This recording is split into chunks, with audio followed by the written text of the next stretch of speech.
Hello, welcome once again to another edition of the Coach's Corner program. I'm Jeff Ruth, and we'll start this segment out with the Harding golf coach, John Gottfried. And John, we've been doing this a long time. I know you were on a long time ago. Right. Yeah, you're right, Jeff. I think this is my 25th year now here at Harding, and I've been coaching golf. This is my 6th year coaching golf, and so it's really been fantastic. I've thoroughly enjoyed it. I mean, we've got some great students here, great athletes, just great teachers, great environment, and so this has been an exciting season for us.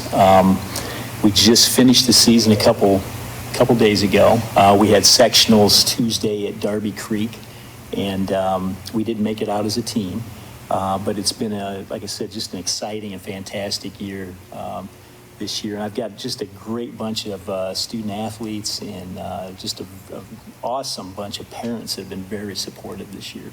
And you mentioned the sectionals. There's some really good teams in Central Ohio, aren't there? You know, there really is. I mean, when you look at Division I golf, Central Ohio doesn't get any better. Dublin Jerome and Dublin Kaufman, they're there every year, and some of our teams down south, Cincinnati, Xavier, and so forth. And so, but right here in the MOAC, we've got some great golfers, great coaches. Galleon, every year is right there in the thick of it, and Shelby's got an excellent team this year too. So, where's your home course? Our home course is Marion Country Club, and they have been fantastic for us out there. Just over the years, anything that we need or want, they're always there to help us, and I can't say enough for how they've treated us and helped us, through the years. Kind of talk a little bit about the makeup of the team as far as seniors, juniors. Do you have a JV golf team? Yes. This is, I've had more athletes this year than I've ever had. I have a total of 10, and so I have 6 on varsity. I had 4 JV players. We have 9 boys and 1 girl. We're working hard to try to get a girls team if we can and try to get the word out there. We just started kind of a youth program. Coach Wurtzel has been running that this fall for a few weeks and trying to get the middle school and the elementary kids more interested in the game. But yeah, so I've had 10 kids this year, and they've just been great. Just doing a fantastic job in the classroom. And so it's been exciting for me to be able to at least have a little bit of a JV group too. So, talk about your job as a coach during a meet. Obviously you can't be in 5 places at once. Right. Talk a little bit about what you do as a coach during a meet as far as, can you coach during a meet itself? Yes. So during our matches, normally I get the players, off, to get them teed off. We'll talk about how the course is set up, where we want to be in certain spots on the course. And then once they get off the tee and get going, I'll get out there and I'll be able to kind of get around to each player. And so, in a lot of situations, our 1 and 2 man, I kind of leave them go because they know their game. They don't need much help from me. But especially, Jacob, our 1 man, who's a senior, he's been playing a lot of golf his whole life, so he knows his game. I don't help him unless he asks me to help him. And so that's kind of nice. So that frees me up to get to some of these younger kids out there. And so as a coach, I can coach when I'm out there. I just cannot be on the green. I can't help them at all. I can't be in a bunker. I can't be on a green, but I can be anywhere else. Okay, so you can't help if he's got a 10-foot downhill. You can't really. I can't read that putt for them. Okay, they're on their own. So. Now, matches are generally 9 holes, but when do you? Because I know you occasionally have an 18-hole. Right. We have our invites are 18 holes. In the league, we have 14. We have, let's see now, is that right? Yeah, because I think it's about 14 matches in our league, so we're playing everybody away and home. And so those are 9-hole matches. And so 9 holes, it goes quick. So you got to get off to a good start. And our invites, we had probably 3 or 4 invites, I think, this year. Yeah. And then just kind of, as we kind of wrap this segment up, talk about the mental aspect of golf. For those that don't golf, they don't realize how much of golf is mental. It really is. It's it's that 6 inches between your ears, and a lot of these players, they that are leading the top players in our league and so forth. It's more mental than anything, and they know their swing, they know their game. Some of them have swing coaches, and they practice all the time. So when it comes down to the physical aspect of their swings, a lot of them know maybe they need to tweak things here and there, but it's pretty much just trying to keep them in a positive frame of mind, because golf is hard enough. It's easy to beat yourself up, and so if you have a bad hole, you have to try to let it go and move on to that next one. So but yeah, no, it is. It's I've been fortunate enough that I've been around the game enough and watched a lot of quality golf that it just comes down to just trying to stay in a positive frame of mind, and sometimes you have to, things aren't going your way. It's a lot like life, so you just got to keep grinding through it. And the season goes quick. And the season goes real quick. All right. You mentioned you're a top golfer, and we're going to come back and talk with Jacob here in the next segment. Yep, fantastic. Jacob, I can't say enough about him. He's been through the 4 years with me here through the program, and I've watched him grow, and not only as a golfer but as a person, and established a good relationship with him, and I can't say enough about him. I mean, first of all, he does a job in the classroom. He's just academically an awesome student. And the nice thing is with golf, he's always willing to help the younger players too. All right, excellent. Coach, appreciate you being on. No, thank you. I appreciate it. We're going to come back. We're going to talk with Jacob, and we'll do that right after these words. Whoa, slow down there, Hot Rod. We know you're in a hurry to get to the historic OK Cafe located at 734 East Center Street, Marion, Ohio. And we know you can't wait to enjoy the great food and beverages at one of the most popular restaurants in town, known for their famous handmade pizzas, subs, calzones, and more. And we know you can't wait to meet up with good friends for the best in live local entertainment, big screen sports action, bike nights with weekly contests and prizes. But what's the hurry? We're open daily from 11 a.m. to 11 p.m. Monday through Thursday, and 11 a.m. to 2:30 a.m. Fridays and Saturdays, offering dine-in, carry-out, and delivery. Oh well, some people just can't wait to get to the OK Cafe.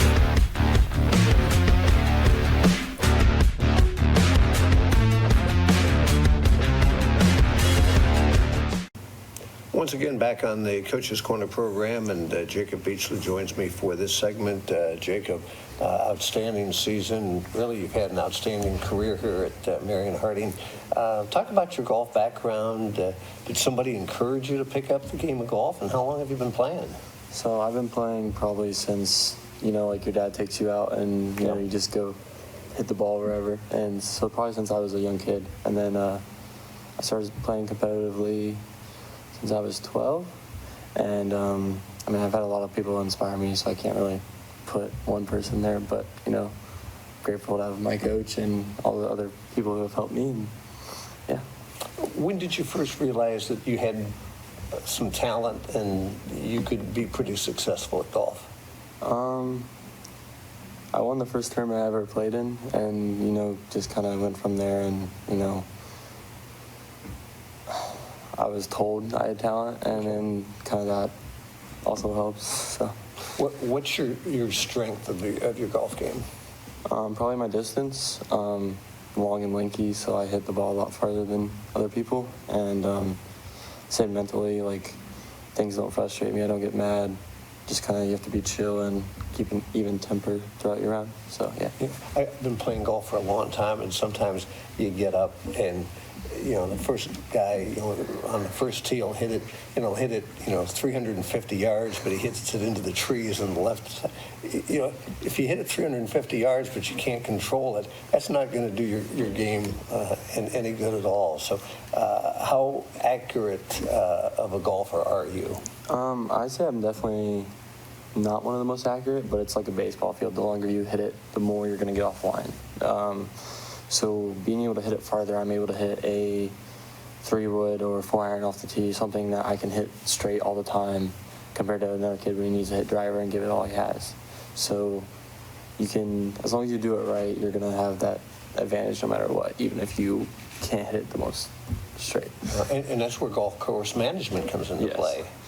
So yeah, I mean, that's what it's all about, especially as you get better, because you have to be able to eliminate the big numbers. And again, that'll help you mentally, because then you're not getting mad or getting off kilter. So yeah. Talk about the hole-in-one you had a few weeks ago up at Bucyrus. So coming off a frustrating hole on 17, I was even on the day, and then an easy par 5, and ended up taking a double after hitting a shot that I've never seen in my life happen, where I hit it 30 yards farther than what you normally do, but things happen. And then so I get on the next tee and kind of a little bit out of breath, but hit her and too hot, and she was in. Now, I'm trying to remember the 18th at Bucyrus. Could you see the pin, and did you know it went in? So I mean, that hole was 190 yards on the day, so I could see it bounce, and then I kind of saw it disappear, and you don't know if it's like around the pin or if it's just sitting there and you can't see it. But people went crazy at the green, so that's how we kind of knew. And it wasn't like it was the third hole of the day, it was the 18th. Yeah. You can't pick a better way to end the day. Yeah, and especially on your conference championship, Yeah. so yeah. Yeah. You're a senior. You're going to try to play golf in college? I mean, golf's one of those sports that you have for the rest of your life, but how much more do you want to pursue golf? I mean, obviously sectionals was frustrating, but I mean, I've always wanted to pursue golf, and I'm gonna weigh out my opportunities and see what happens. Okay. Well, appreciate you being on. I know season maybe didn't wrap up the way you had hoped to, but still a very successful season. Appreciate you being on. Thank you. All right, thank you, Jacob. We're going to be back. We're going to talk a little bit of Harding football. We're going to do that right after these words.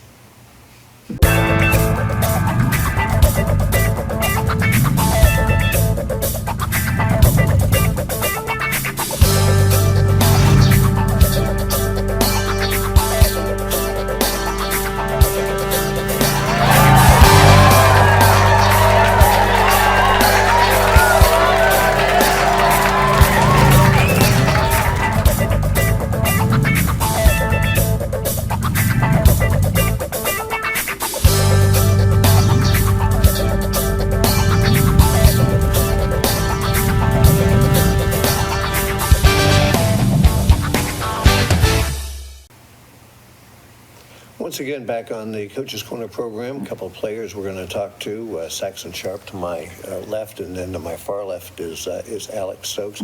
Saxon, we'll kind of start with you. It's homecoming against Clear Fork. First of all, talk a little bit about homecoming, because I know coaches generally don't like homecoming activities.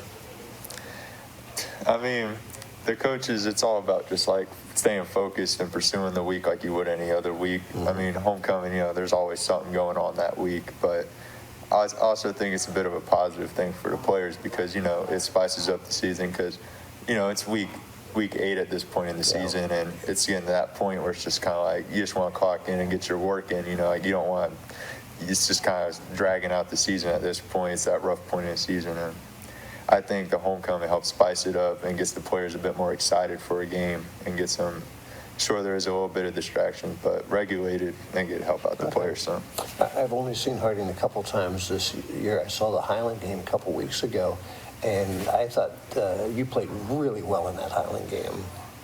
Just kind of talk a little bit about the mindset going into that ball game.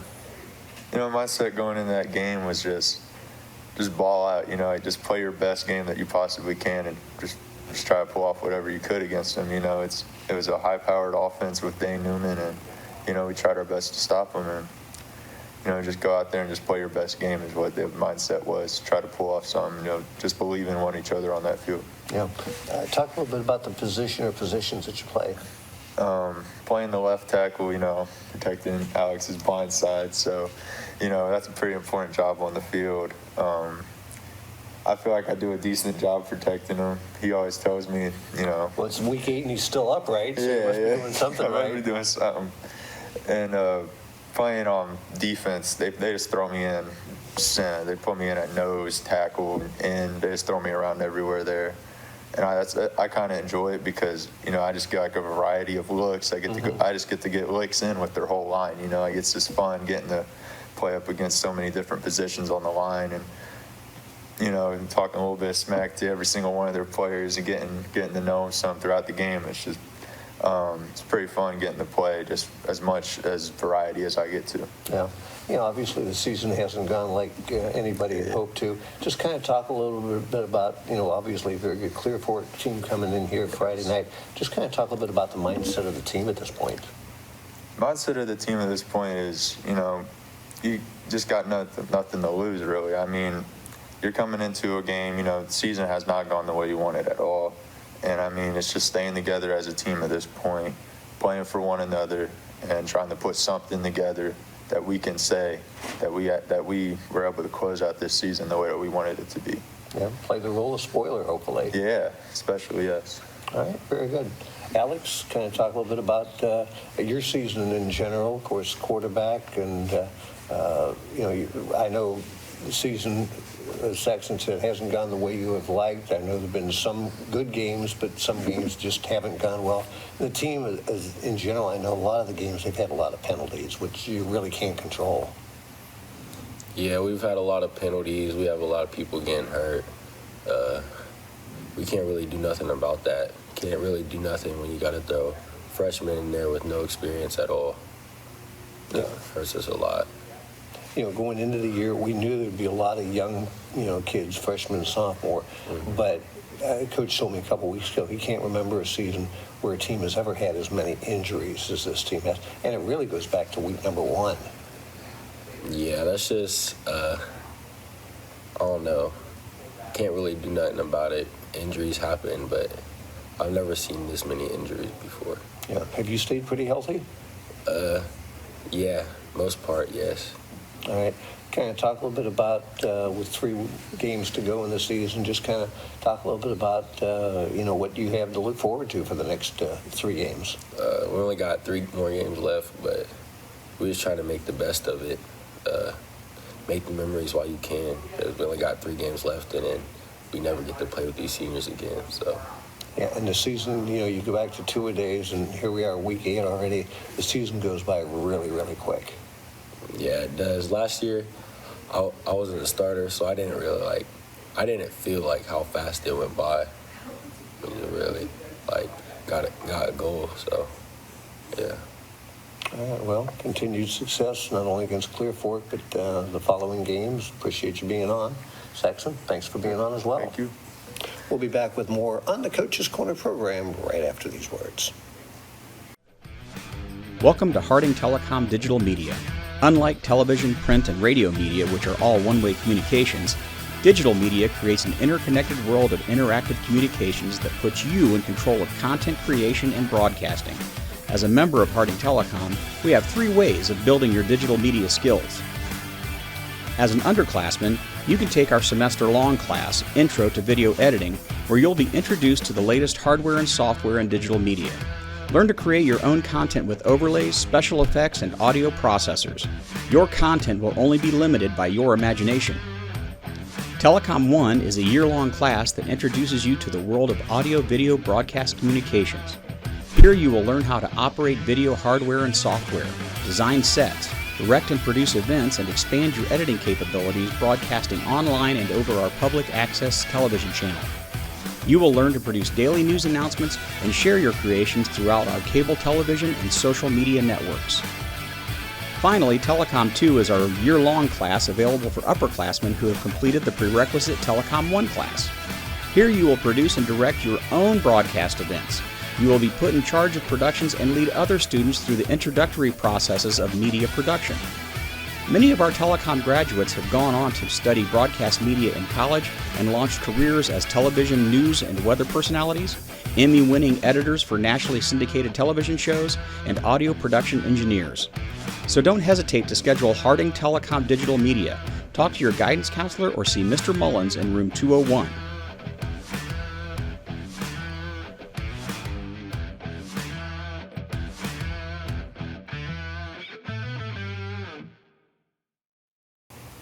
Once again, back on the Coach's Corner program, and a man who's normally behind the scenes, but he's out in front of the camera now, John Mullins. And John. Yeah, take chance. There you go. There it is. I'm still directing. Sorry. Still directing. It's week 8 already. I know, your home games, you're up in the booth Yes. doing a lot of different things. To kind of explain to the viewers what you do. Well, basically, it's a class, and you think of, a typical class in a school, they have textbooks and homework and things like that. Well, we don't have that. We have events. And football games are what, this time of year are one of our primary events. So the kids take turns doing different parts of the production. So there's a lot of prep that goes into it. There's a lot of cameras, operations, how the technology works together, the strategies of, framing a shot, being able to utilize the rule of thirds and all those technical mumbo jumbo that I won't go into. But there's a lot of practical application, and that's what they do on a regular basis. This is homecoming week, so we've had nothing but events all week. So.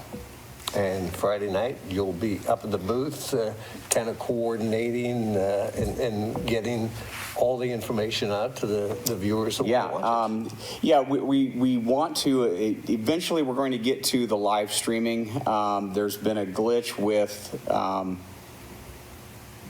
the way the stream is allowed to go out, and I get a lot of flack, or not flack, a lot of people ask questions about, because during COVID we were doing free live streaming. Well, one of the ways the athletic department keeps maintaining its operations is through people buying tickets. They don't want the game to be free necessarily, so that's why you see so many streaming operations where you pay for a subscription type service and do that. We've been trying to get that implemented, and just haven't been able to get it up and running as of yet. So when we do the games, we always get them on the air within a 24-hour period. So they're not necessarily live, but they are free the next day.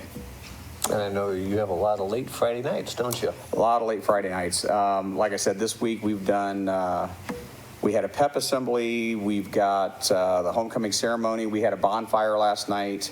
So every night this week has been pretty much after hours type work for me in particular, but a lot for the kids as well. So.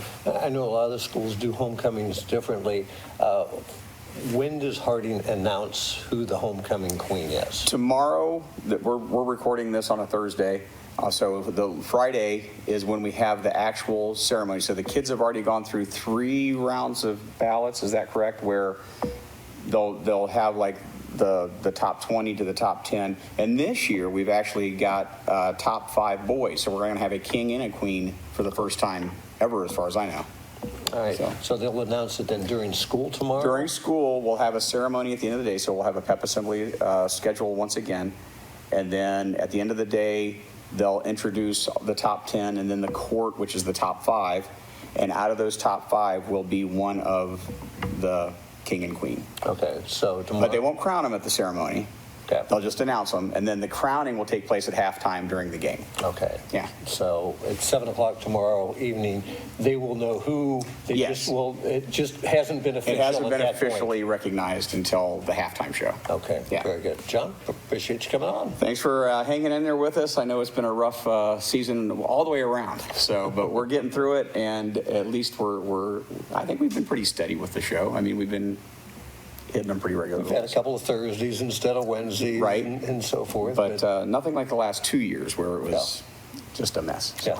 All right, John. Hang in there with us, audience. We're doing the best we can. We are. Thank you, John. Yep. It's going to wrap it up for this edition of the Coach's Corner program for John Mullins and for the football players, for Coach Gottfried, and for Jacob Bushler for being on as well. Thank you very much for tuning in, and hope you can tune in again next week.